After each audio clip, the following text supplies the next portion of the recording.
তুই আমার চশমা সরি না তাও তুই আমার চশমা সরি তোরে যেদিনকে ভরে দিন তুই সেদিনকে বুঝবি ये क्या बक रहे हो मादरचोद কোম্পানিতে আমি চাকরি করেছিলাম মাল আমার ঝুমুন ও ভাই মরে গেল রে ও ভাই গো এটা আমি কেরে ফোন করলো ওই কে রে হ্যালো আমি পকি সিম কোম্পানি থেকে কইতাছি আমার নাম হলো বালছি রে আমার সিমে রিচার্জ পুরে গেছে গা এটা আমার সিম না রে যার সিম আসলে হে মরে গেছে গা ও সরি স্যার সরি ওই তুই সরি করলি কে ওই গালু যে খুনি পেয়ে গেছি স্যার খুনি কি আমি খারাপ না করে দেখে বললাম সরি তোর কোম্পানি সিম আর মোবাইল কামাইলো কারণ আমি সিম কোম্পানি থেকে কথা কইতেছি কালু খুনি গো বলে কোম্পানি আছে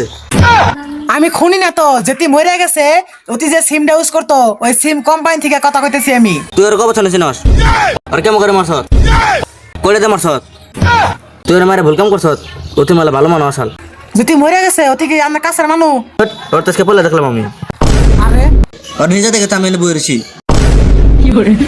আরে যেতি মরে গেছে ওর সিমে রিচার্জ যদি করুন তাহলে সিমটা চালু থাকতো